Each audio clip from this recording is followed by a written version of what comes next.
Hello friends, मैं doctor Dwarka. दोस्तों, आज इस वीडियो में मैं आपको बताने जा रहा हूं डिप्रेशन के बारे में 7 क्रूर सच।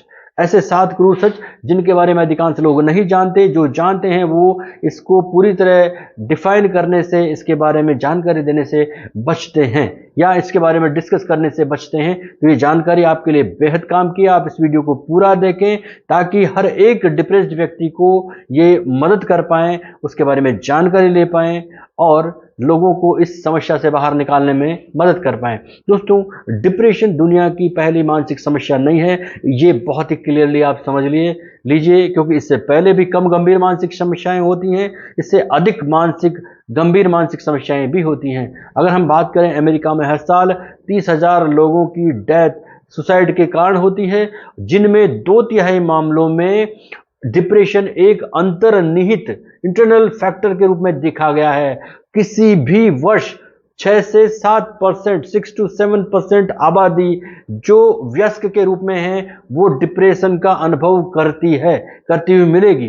तो जो लोग डिप्रेशन से ग्रस्त नहीं है, जिन लोगों को कोई अवसाद नहीं है, डिप्रेशन नहीं है, चिंता नहीं है, वो एक डिप्रेस्ड व्यक्ति की मानसिक स्थिति की कल्पना नहीं कर सकते। उसको समझने में वो बिल्कुल असमर्थ हो जाते हैं कि एक व्यक्ति अगर डिप्रेस्ड है तो वो बोलना क्यों नहीं चाहता, वो किसी से बात करना क्यों नहीं चाहता, वो लोगों से मेल जोल क्यों नहीं रखना चाहता, वो अपने कमरे में ही क्यों बैठा रहना चाहता है। तो ये इस मानसिक स्थिति को केवल एक डिप्रेस्ड व्यक्ति ही समझ सकता है, इसके अलावा कोई नहीं समझ सकता, या फिर उसका चिकित्सक उसकी स्थिति को समझ पा सकता है।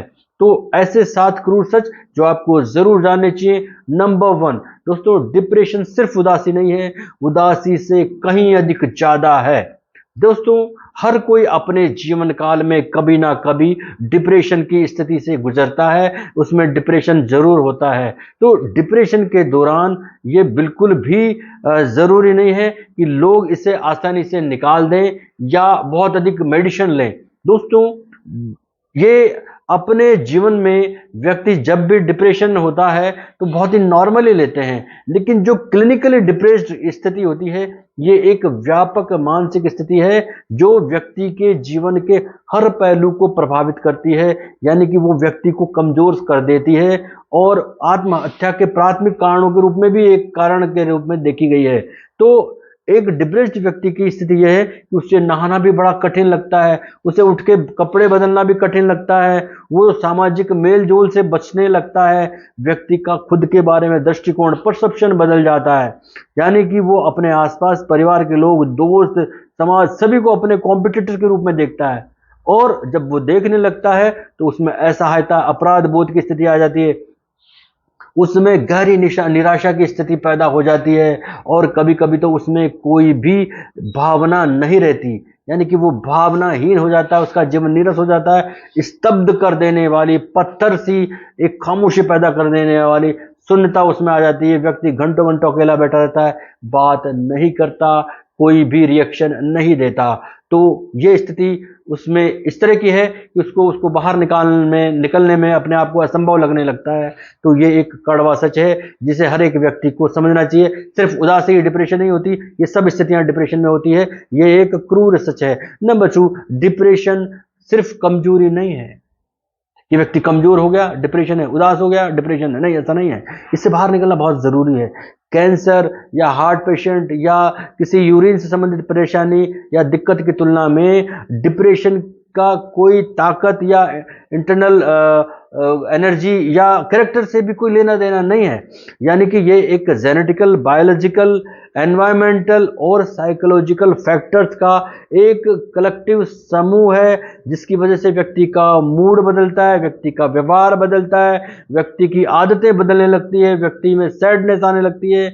और स्टडीज ये बताती है कि डिप्रेस्ड लोगों में यदि हृदय रोग है, हार्ट का प्रॉब्लम है, तो ऐसे लोगों में हार्ट की प्रॉब्लम बढ़ सकती है, उनमें ब्रेन स्ट्रोक का खतरा बढ़ जाता है, और दिल के दौरे में यदि व्यक्ति को पहले से डिप्रेशन की स्थिति है तो उनकी डेथ होने की संभावना बहुत अधिक हो जाती है। तो डिप्रेस्ड लोग जो है उनमें इम्यूनिटी पावर कम हो जाती है, उनके संक्रमण और उनमें बीमारियों के प्रति वो बहुत अधिक संवेदनशील हो जाते हैं, और अगर आप किसी भी दिल के पेशेंट को, हार्ट पेशेंट को अगर यही पूछते हैं कि आपके हार्ट की स्थिति क्या है, तो ये आप बहुत गलत करते हैं। आपको उनके हार्ट की समस्या तो पूछनी ही चाहिए, आपको उनके डिप्रेशन की स्थिति भी पूछनी चाहिए। और यदि आपको वो थोड़ा भी निराश उदास लगते हैं तो आपको उन्हें साइकियाट्रिस्ट से मिलने की सलाह जरूर देनी चाहिए। नंबर 3, डिप्रेशन कोई विकल्प नहीं है, यानी कि depression is not a choice.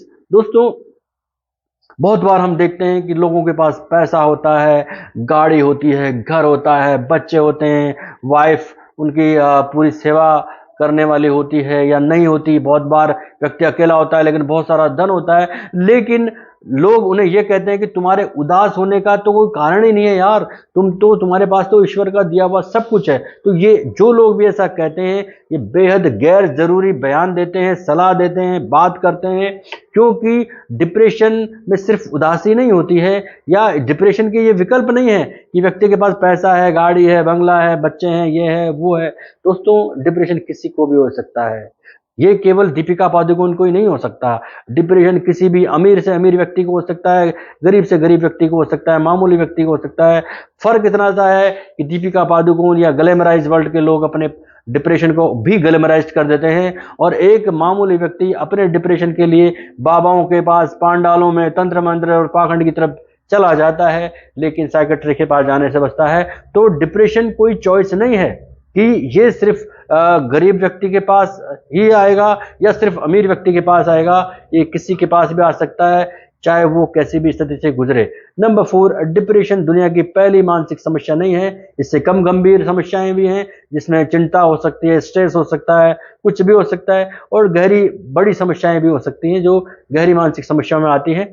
दोस्तों, WHO के अनुसार दुनिया भर में 350 मिलियन लोग डिप्रेशन के शिकार या पीड़ित हैं, और दुनिया भर की आबादी का जो 5% माने जाते हैं, और विकासशील देशों में 20 से 40% महिलाएं डिप्रेशन के आफ्टर प्रेगनेंसी डिप्रेशन का शिकार हो जाती हैं, जो विकसित देशों की तुलना में दोगुना है।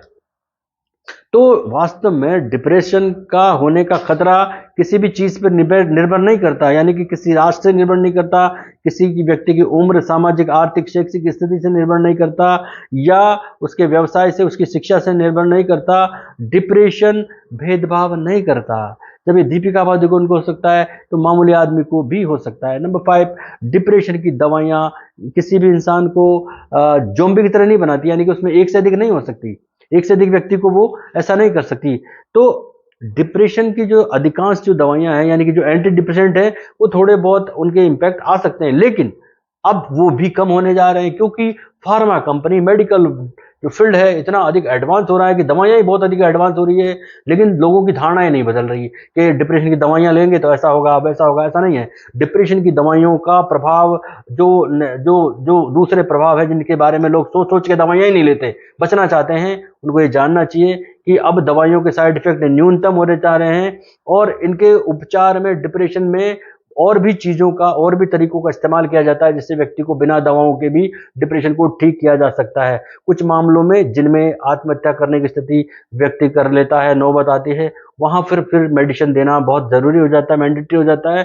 तो किसी भी व्यक्ति को बिना डॉक्टरी सलाह के डिप्रेशन की जो दवाइयां हैं वो अचानक बंद नहीं करनी चाहिए, कम नहीं करना चाहिए, और अपना जीवन जोखिम में नहीं डालना चाहिए। यदि बिना डॉक्टर की सलाह के डिप्रेस्ड व्यक्ति अपनी दवाइयों को कम ज्यादा करता है या बंद करता है, तो वो अपनी जान को जोखिम में डालता है। इसलिए ये ना सोचे कि मैं दवाई लूंगा तो मेरा इम्पैक्ट दूसरों पर आएगा, या मुझ में और बहुत सारे परिवर्तन होंगे, पता नहीं और किस तरह के परिवर्तन होने लगेंगे या साइड इफेक्ट आने लगेंगे। इसलिए ये ज़ोंबी की तरह नहीं परेशान करती, कोई अलग अलग तरह की खतरनाक सिचुएशन पैदा नहीं करती। नंबर 6, एंटी डिप्रेसेंट नशे की लत का कारण नहीं बनते। याद रखें, जो चिंता विरोधी दवाइयां हैं, एंटी एंजाइटी मेडिसिन है या नींद की दवाइयां हैं, ये वैसा असर नहीं करती जो डिप्रेशन की दवाइयां हैं, क्योंकि इनको जब आप डॉक्टर आपकी सलाह से आप रोकते हैं तो आपको, आप में इनके लेने की इच्छा पैदा नहीं होती, लालसा नहीं होती, या आप इनके बिना परेशान नहीं होते। डॉक्टर को जब उचित लगता है वो अपने अनुसार धीरे धीरे इनको बंद कर देता है, कम कर देता है। लेकिन आप ऐसा बोलकर बिना डॉक्टर की सलाह के ना करें। इन दवाइयों से आपकी जीवन की क्वालिटी सुधरती है और स्थिति यह है कि आपके अंदर जो थॉट्स आते हैं, सुसाइडल थॉट्स हैं, वो 0 लेवल पर आ जाते हैं। आप बिल्कुल भी इस तरह के विचारों से मुक्त हो जाते हैं, आसानी से मुक्त हो जाते हैं। नंबर 7, डिप्रेशन से ग्रस्त लोगों को फालतू शब्दों का यूज नहीं करके बोलना चाहिए। बहुत से लोग बताते हैं जो डिप्रेशन से ग्रस्त होते हैं, चुपचाप बैठ रहते हैं, अकेले बैठ रहते हैं, लोग कहते हैं यार पागल हो गया। तो ये शब्द मनोविज्ञान जगत में इसको अब पूरी तरह पाबंद किया जा चुका है। इन शब्दों का प्रयोग करके आप किसी भी व्यक्ति को और अधिक डिमोरलाइज ना करें, उनको चिंता की स्थिति में ना डालें, या वो अपने बारे में और अधिक जो है गहन सोच ना पड़ जाए कि मैं क्या हूं, मेरी क्या स्थिति है। तो इन शब्दों का प्रयोग करने से अपने आप को रोके, दूसरे को भी रोके, खुद को तो रोके ही, दूसरों को भी इन शब्दों का प्रयोग करने से रोके। तो ये 7 गंभीर क्रूर सच है जो मैं आपको पुनः रिपीट कर देता हूं। नंबर 1, डिप्रेशन सिर्फ उदासी नहीं है, उससे कहीं अधिक ज्यादा है। नंबर 2, डिप्रेशन सिर्फ कमजोरी नहीं है। Number 3, depression is not a choice, यानी कि ये कोई विकल्प नहीं है। नंबर 4, डिप्रेशन दुनिया की पहली मानसिक समस्या नहीं है। नंबर 4, डिप्रेशन की जो दवाएं हैं ये इंसान में बहुत डेंजरस इफेक्ट नहीं करती। नंबर 6, डिप्रेशन जो एंटी डिप्रेसेंट जो हैं ये व्यक्ति में नशे के जो सिम्टम होते हैं वैसे सिम्टम पैदा नहीं करती, बल्कि वैसी इस स्थिति से आपको बाहर निकालती है, आपको ठीक करती है, आप में बहुत सारे सुधार करती है। एंड नंबर 7, डिप्रेशन से ग्रस्त लोगों को कभी भी कोई भी फालतू शब्द उनके लिए यूज नहीं करना चाहिए, सोच समझ कर बोलना चाहिए। तो ये वीडियो कैसा लगा आप कमेंट जरूर करें और अपनी राय मुझे बताएं। जो लोग डिप्रेशन से सफर कर रहे हैं वो जरूर कमेंट करें, वो बताएं कि उन्हें किस तरह का डिप्रेशन है और वो कैसे इस तरह से गुजर रहे हैं। जो भी अच्छी सलाह होगी मैं जरूर दूंगा, उनकी प्रॉब्लम को सॉर्ट आउट करूंगा। धन्यवाद, नमस्कार।